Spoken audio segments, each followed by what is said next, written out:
동창들과 술 한잔한 후 집에 들어가는데 창문으로 아이들과 아내의 노랫소리가 들렸다. 엄마의 기타 반주에 맞춰 거실에서 요즘 유행하는 노래를 부르고 있는 모양이다.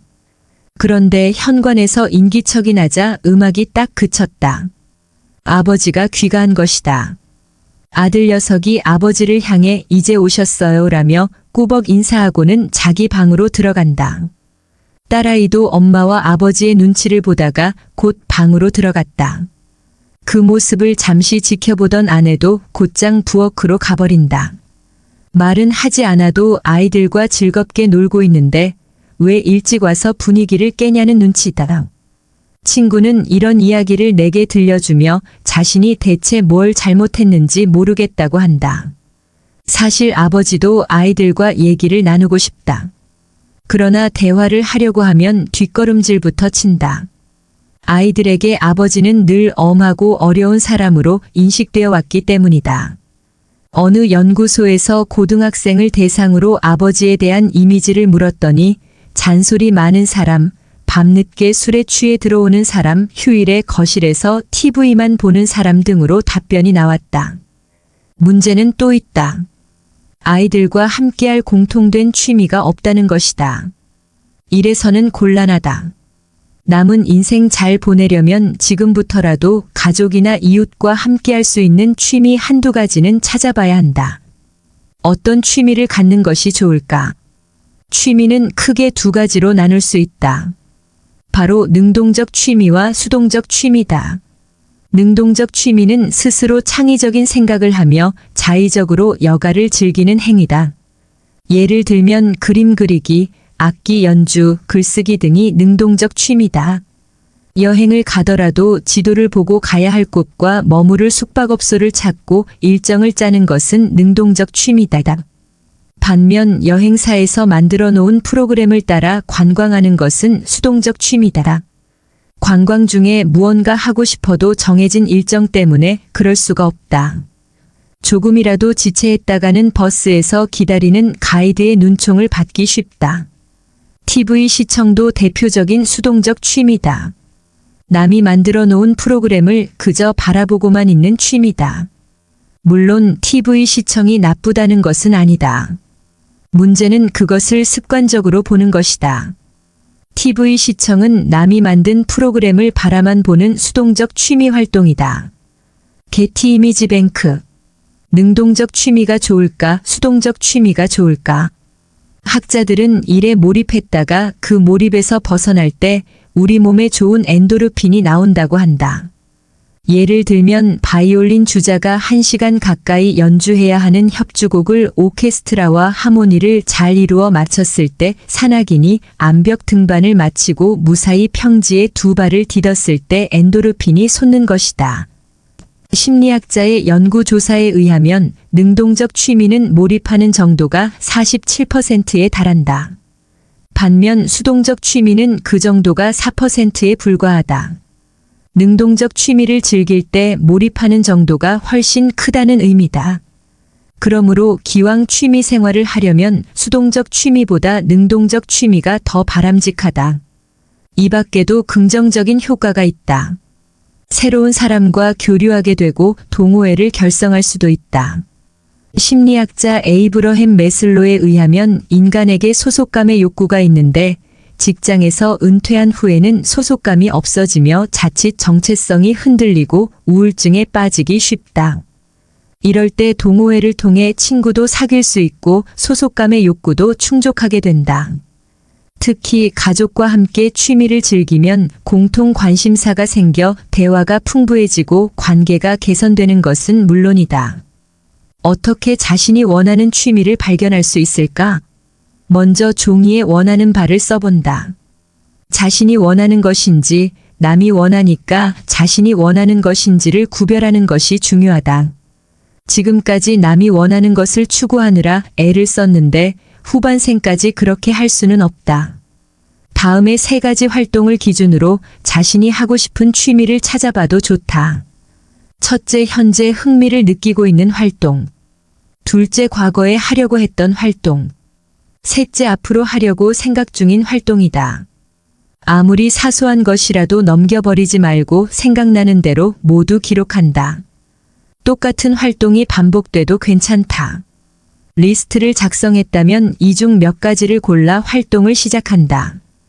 우선순위를 정하는 것도 좋다. 또 시한부 인생을 산다면 가장 하고 싶은 일은 무엇인가? 를 생각해 보는 것도 방법이다. 이런 고민을 통해 자신이 정말 무엇을 원하는지 그리고 무엇을 좋아하는지 발견할 수 있다. 인생에서 달성할 만한 가치가 있는 것은 저절로 오지 않는다. 새롭고 가치 있는 인생을 살고 싶다면 먼저 목표를 정해야 한다. 목표를 달성하려고 노력하는 과정에서 좌절도 느끼겠지만 보람도 얻을 수 있다. 이것을 파악하고 받아들이는 것이 바로 우리가 할 일이다. 사람들은 흔히 직장에서 맺은 인간관계가 은퇴 후에도 지속할 것으로 기대한다. 그러나 은퇴하면 이해를 바탕으로 한 관계는 모래성과 같아서 만남의 기회가 옅어지며 희미해지고 종국에는 끊어지기도 한다. 그제야 비로소 가족에게 눈을 돌리는데 가족은 가족대로 바쁘다. 아내는 육아의 부담에서 벗어나 자기 개발하느라 바쁘고 또 정기적으로 만나는 모임도 많다. 자식들은 어떤가? 그들도 바쁘다. 공부하느라 바쁘고 또 연애한다고 바쁘다. 그리고 언제 아버지가 저희 얘기에 귀를 기울여 준 적이 있던가? 매일 잔소리만 했지. 아버지에 대해 부정적인 이미지를 지닌 아이들은 아버지가 찾으면 뒷공무니부터 먼저 뺀다. 에이 고얀 녀석들.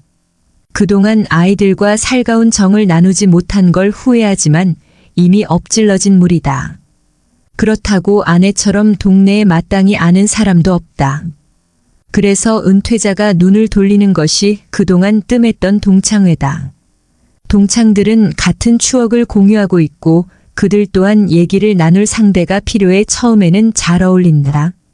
그러나 시간이 갈수록 가치관이나 관심사가 다름을 알게 되고 어느 때는 정치적인 견해 차이로 다툴 때도 있다. 지난 이야기를 들어주는 것도 한두 번이지 똑같은 얘기가 반복되면 그만 만남 자체에 회의가 든다. 결국 동창회에 나가는 빈도도 점차 줄어든다. 자, 이제 어디로 가야 하지? 이런 아버지끼리 모임을 결성하는 건 어떨까? 바로 인생학교가 그런 기능을 하고 있다. 인생학교에 오니까 또래도 비슷하고 직장은 달라도 같은 관심사를 지닌 사람을 발견하게 된다. 푸념하는 것도 비슷하다.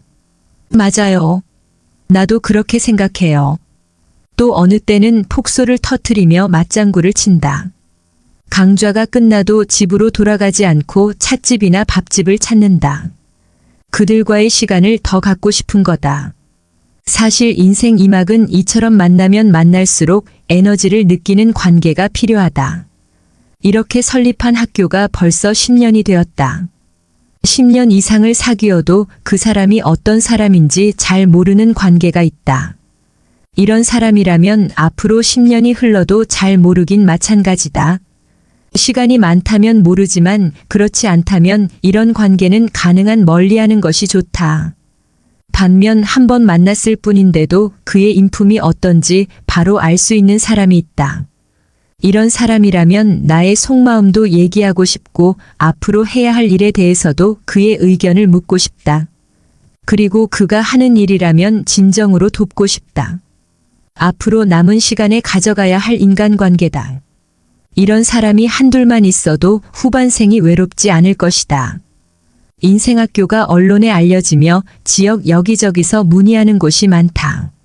한 번은 지방 소도시 고등학교 동창 6명이 의기투합해서 연락이 왔다.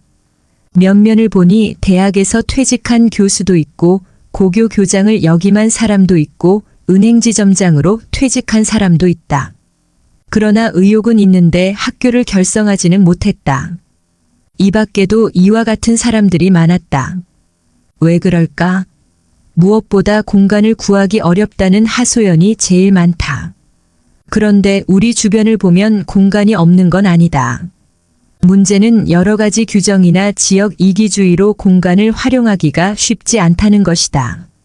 하다못해 폐교가 계속 늘고 경로당조차 공동화되고 있는데 시니어들은 쓸 수가 없다.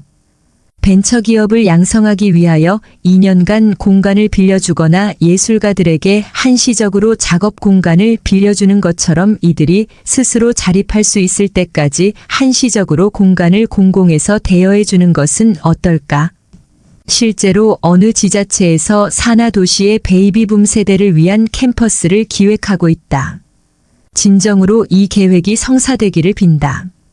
그래서 은퇴를 두려워하기보다 은퇴가 기다려지는 사람이 많아지기를 소망한다. 통계에 의하면 우리나라 중년 남자들의 자살률이 세계 1위라고 한다. 인생학교와 같은 커뮤니티가 전국으로 확대되면 그런 불명예도 해소될 것으로 기대한다. 시청해 주셔서 감사드립니다. 여러분들의 마음 평안하고 행복한 삶을 늘 응원합니다.